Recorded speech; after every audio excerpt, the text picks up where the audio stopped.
Welcome to Relax, Relate with Renfroe. I'm your host, Keith Renfroe, and today we are talking about autism.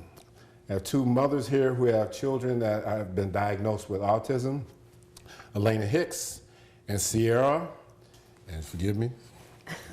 But before we get into our subject matter, I want to give you an affirmation, a statement that I heard not too long ago that just kind of rang a bell with me.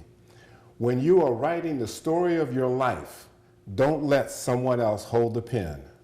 When you are writing the story of your life, don't let someone else hold the pen. Ladies, welcome to the show. Thank you. I know with your schedules and dealing with the children, this is kind of a break, but it's also beneficial for people who have to go through this, and as well as people who really don't understand what you might have to experience. Definitely. So, when we get started, just tell us a little bit about your background, your profession. Okay. I'm Alaina. I'm currently a stay-at-home mom. Before Cannon was diagnosed and during the time that he initially diagnosed, I was in the school system. I taught pre-K for a couple years. And right now I'm a stay-at-home mom, like I said. Well, stay-at-home mom under these conditions is a profession by It definitely itself. is. It definitely is. And I also have a 15-month-old that that just goes with the flow.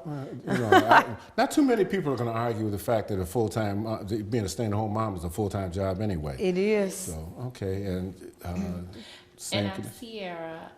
I have a 3-year-old son. When he did get diagnosed, I was an insurance agent. Was at the height of my career. I was going full throttle. And when he was diagnosed, about maybe 6 or 7 months later, I took a leave to be a stay-at-home mom to help with his therapies and be able to have that open, flexible schedule where I could be the stay-at-home mom with him given the fact that he has autism. Okay, just to give you some statistics about autism, 1 in 68 kids has autism, which is over 700,000 children having autism at this time. It mostly affects boys, 4 times greater than it does girls. It does not have a color barrier, so it can be black, white, Asian, it doesn't matter.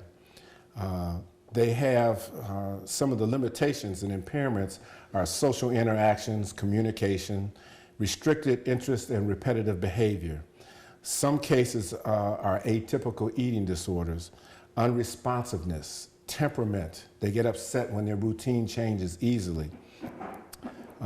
They have chronic constipation or diarrhea issues. They have unusual reactions to pain and loud noises. They avoid eye contact and usually play alone.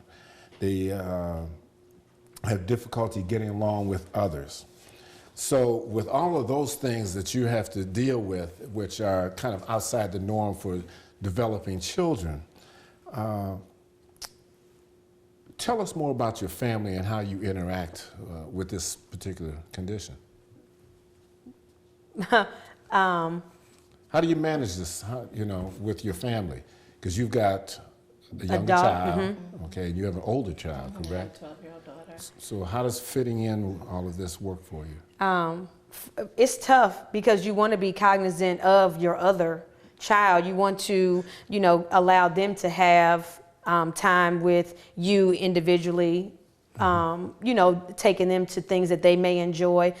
Fortunately, I have a younger child. She's only 14 months, and so she's kind of along for the ride. But, you just have to be aware that, okay, one child is going to take up more of your time, so you need to be, make time for that other child. Do you find that because you have to spend so much attention with the child that has autism, that taking away some attention from the other child, that becomes an issue for them? Definitely. I have a 12-year-old daughter, and she definitely thinks that the child that I have with autism gets a lot more attention and time, and he gets a lot more things. So I have to make sure I schedule that time just for her and have dates just for mommy and daughter dates so that she understands that, my love is equal towards her also. Okay, let me ask you this. Do you think, because there's a lot of speculation as to what causes autism, but do you think that there was an issue during your pregnancy that might have contributed to this? Sometimes with me, in hindsight, I think, or I at least wonder about significantly in my 4th month of pregnancy, I had a kidney infection and I was hospitalized for a couple of days. And in that hospitalization, they gave me a couple of different prescriptions that they did tell me was okay for me to take while I was pregnant. But in hindsight, I wonder if that did affect the baby. Yeah. How about you, Alaina? I had an overall good therapy, good pregnancy, but I recall during probably about 5 or 6 months, maybe around the time that Ciera was just speaking about, that I got a vaccine that I was deathly afraid of. And it wasn't because of a vaccine, it was just the fact that I was getting it while I was pregnant. And they always tell you, you don't have to worry about it, it's safe. But overall, you know, you look at it and say, well, how do you know? You know, so I really struggled with that. And I struggled with, it could have been, you know, the way I ate during my pregnancy, or maybe I didn't work out enough or anything. You tend to blame yourself once you have a child with autism. What could I have done differently? You know, why did I do this instead of that? So it's very tough when, you know, when your child does get a diagnosis of autism. So it sounds like you tend to have a sense of guilt. You do. For maybe not doing enough, or maybe doing too much, Right. or something like that. So, well, my heart goes out to you. The kind of things that you have to deal with, and I've watched some of the children that have autism, and it's taxing just on your nerves alone. I'm just curious, how do you keep calm during all of this? I work out. Okay. I mean, I have to, because you don't really get a lot of time for yourself. I mean, I'm constantly on the go. My son has therapy 5 days a week. Okay. I mean, we only have 7 days. So, you know, some days you want to rest, but other times you have to do things to maintain your sanity. So I work out, and I mean, that helps me. I mean, that's my main thing. Okay, we're going to take a break, and when we come back, I'll let you chime in as to what you do. So we'll be right back.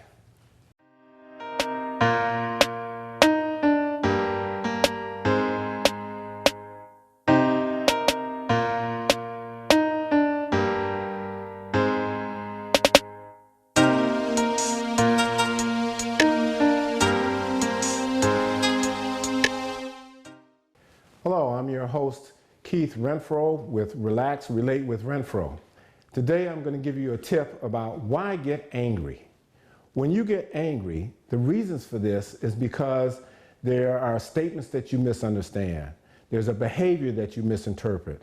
There is body language that you're not reading correctly, perhaps, and even that you hear something incorrectly. So your mind is interpreting something that may not be correct, but you're also believing that what you heard or were able to understand that you saw doesn't agree with what you want it to be. As a result, you end up having different bodily functions, such as clammy hands, sweating under your arms. You could be getting fidgety. You might even start twitching. Your heart races.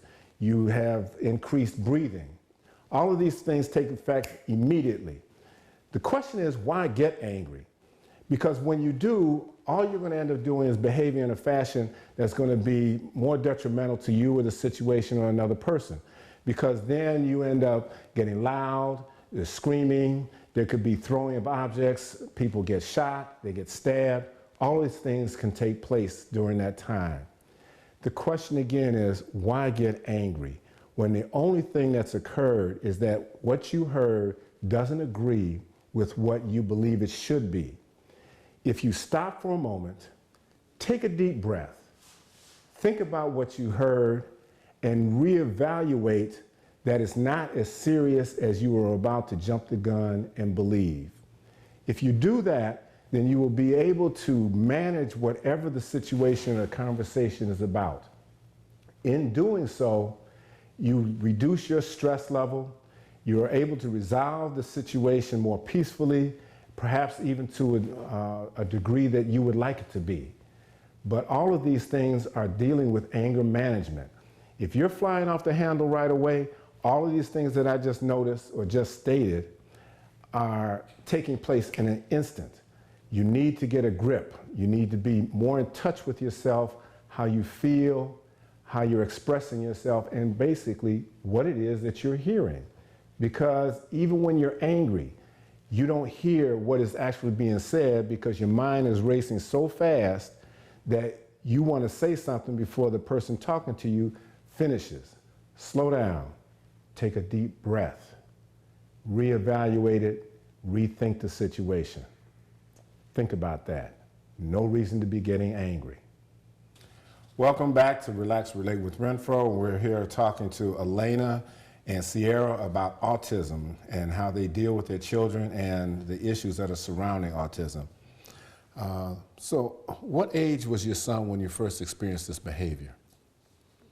When I first experienced a glimpse of the behavior, he was maybe right after he turned 1. I noticed he wasn't speaking yet, and I also noticed he wasn't answering to his name. We would call his name 10, 15 times in a row, and it was as if he was deaf. He didn't hear anything we said. So those were some of the early red flags that came up for me. Okay.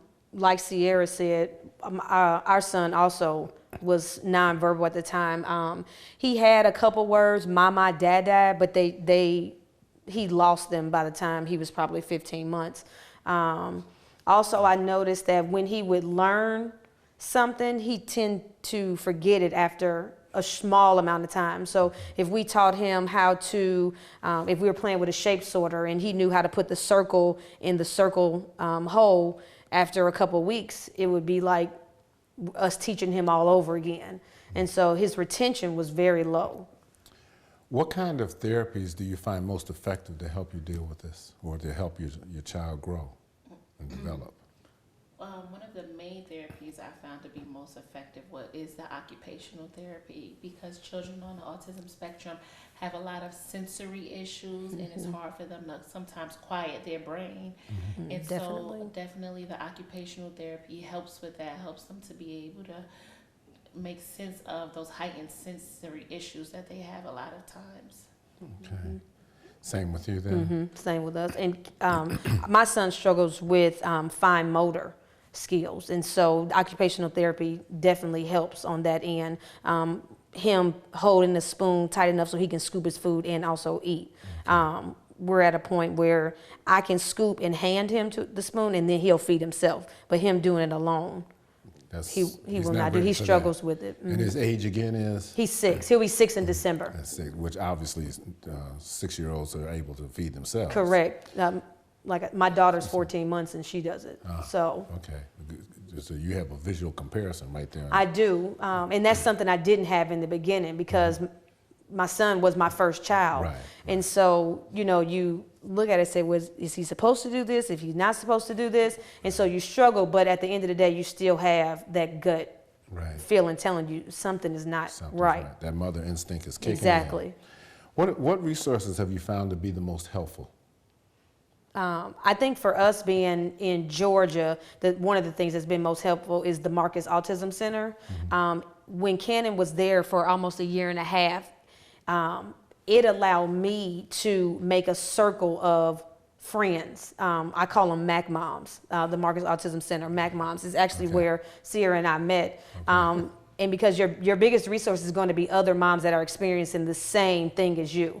And so everything that I've learned, not of autism directly, but of programs, of therapies, of anything, I've learned from the other moms that were there.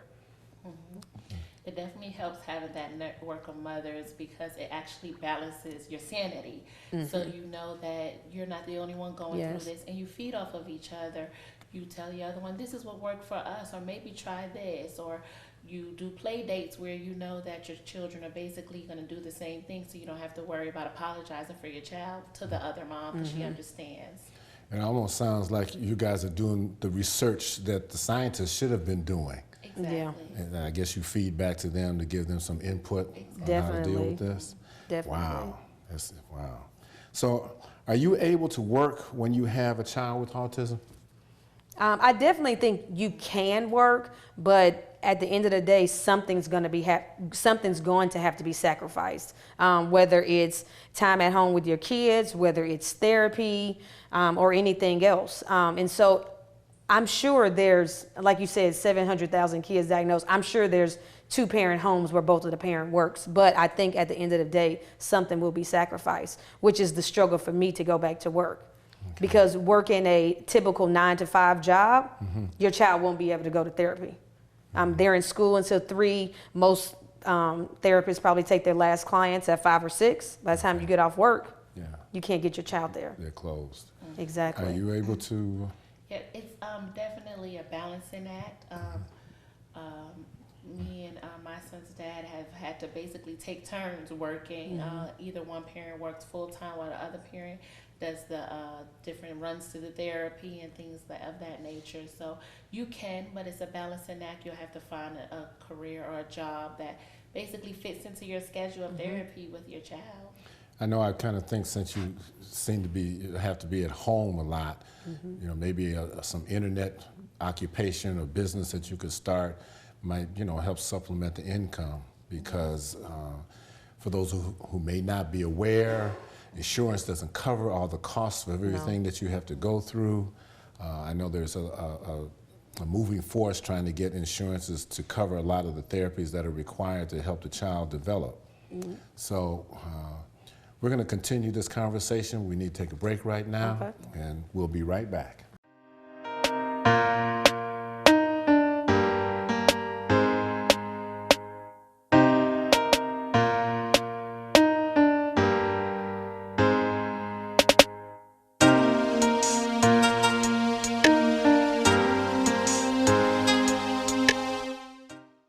Hello, I'm your host, Keith Renfroe with Relax, Relate with Renfroe. Today I'm going to give you a tip about why get angry. When you get angry, the reasons for this is because there are statements that you misunderstand. There's a behavior that you misinterpret. There is body language that you're not reading correctly perhaps, and even that you hear something incorrectly. So your mind is interpreting something that may not be correct, but you're also believing that what you heard or were able to understand that you saw doesn't agree with what you want it to be. As a result, you end up having different bodily functions, such as clammy hands, sweating under your arms. You could be getting fidgety. You might even start twitching. Your heart races. You have increased breathing. All of these things take effect immediately. The question is, why get angry? Because when you do, all you're going to end up doing is behaving in a fashion that's going to be more detrimental to you or the situation or another person. Because then you end up getting loud, there's screaming, there could be throwing of objects, people get shot, they get stabbed. All these things can take place during that time. The question again is, why get angry? When the only thing that's occurred is that what you heard doesn't agree with what you believe it should be. If you stop for a moment, take a deep breath, think about what you heard, and reevaluate that it's not as serious as you were about to jump the gun and believe. If you do that, then you will be able to manage whatever the situation or conversation is about. In doing so, you reduce your stress level, you are able to resolve the situation more peacefully, perhaps even to a degree that you would like it to be. But all of these things are dealing with anger management. If you're flying off the handle right away, all of these things that I just noticed or just stated are taking place in an instant. You need to get a grip. You need to be more in touch with yourself, how you feel, how you're expressing yourself, and basically what it is that you're hearing. Because even when you're angry, you don't hear what is actually being said because your mind is racing so fast that you want to say something before the person talking to you finishes. Slow down, take a deep breath, reevaluate it, rethink the situation. Think about that. No reason to be getting angry. Welcome back to Relax, Relate with Renfroe. I'm here today with Alaina and Ciera, and we're talking about autism. and the struggles that they have are monumental. I asked what their profession was, and the profession alone is just being a stay-at-home mom dealing with their 2 children. So let me ask you, I want to kind of move forward with some of these questions because it's, we have a limited time here. What steps do you take when your doctors are dismissive about dealing with your child with autism? Because I know in the beginning when you talk to the doctor, they kind of don't want to recognize that they have autism. Mm-hmm. So what do you recommend that parents can do? Research. Yeah, well, one of the things that, as Alaina said, is research, but also one of the things that I thought about recently in hindsight when I went back and how I could have done a couple of things differently is maybe taking some videos of your child on some of the things that they do, because things that he did, when I look back, at first I thought was cute. Oh, that's nothing wrong with him spinning around in his chair. And so there you have the proof to show the doctor, well, this is what I'm talking about. These are the concerns that I'm having. Yes. Some of the things that he's doing at home. And so then the doctor may take a little bit more notice because you actually have the proof there in the video of the things you're concerned about. And so those are some of the steps. And then maybe if that doctor is still dismissive, look for a second opinion, or actually researching out a developmental pediatrician, which is much different than a regular pediatrician. Yeah, I was going to say, I recognize that everyone has a pediatrician for their child, but then it seems that when you're dealing with these kinds of issues, if the mother instinct, if you will, kicks in, then maybe you should look into a developmental pediatrician. Definitely. And until I heard about autism, I never even heard of a developmental pediatrician. Me neither. So Neither I'm did sure I. a lot of people are having either, particularly in smaller communities. So that's very useful information. What kind of research do you think should be done? What do you think they should be looking for? I think once your child starts to exhibit some things that you question, maybe refer back to developmental goals that they should meet at every stage of a typical child, and then kind of compare to see, okay, is my child doing this? Is my child doing that? Because some kids may just be maybe slower at catching on, so it may not be autism, but it's always good to kind of compare to see, is my child doing this? Is my child doing that? Okay. And also, there's been a lot of articles that have come out from autism researchers, basically advocating for doctors to listen more to the parents when the parents first raise concerns, and therefore you'll get earlier diagnosis for your children. And so I think that's one of the things that they should incorporate in their protocol also. I know in doing my research for this, one of the things that came about, and I can't expound on it too much because there wasn't much information, but they seem to have found a particular therapy in Japan that works for autism, and you're able to see the results within 1 to 2 weeks. But aside from that, it's recently come out where cannabis, the oil from cannabis, has been effective in treating autism. Have either one of you looked at that, or what's your thoughts on that? I've definitely looked into it. Like I said before, I'm more about taking a holistic path when it comes to therapies. I just don't want to shove different pills down my child's, system, because I don't always think, I mean, it could be effective, initially, but long term, I think it can cause a lot of problems. Concerned about the side effects. And the side effects, I mean, just anything. The impact of doing those things. Exactly. So I've definitely researched cannabis oil. I've read, there's not a lot of articles out there, but there are a lot of parents that are willing to take that leap in hopes that something can happen. I've read articles where children have started taking cannabis oil and they were nonverbal before and now they speak. And that would be amazing for me in my situation. That would be a huge milestone for my son. You're dealing with communication, and that helps you get things accomplished and training and shaping. And it helps us understand our child more. Without them, having words, they're just taking your hand and dragging you somewhere, or like Ciera mentioned, the PECS program where they hand you pictures.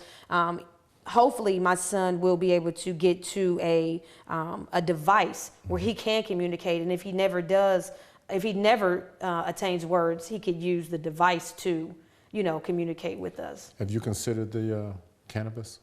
I have.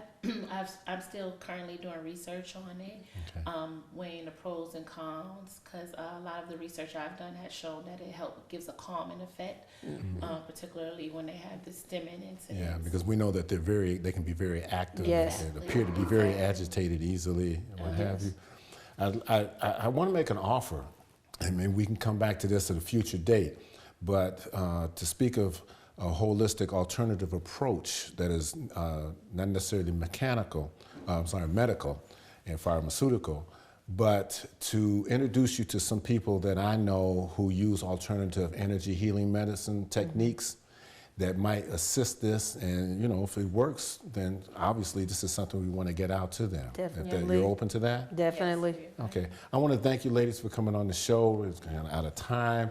We didn't get across all the questions because it's such a deep and heavy subject. It is. But I appreciate you coming out and letting our public know. Thank Thank So you. I want to thank everybody for watching the show. And I'm going to leave you with that affirmation again. I mean, I just kind of love it. When you're writing the story of your life, do not let anyone else hold the pen. Live free, everyone.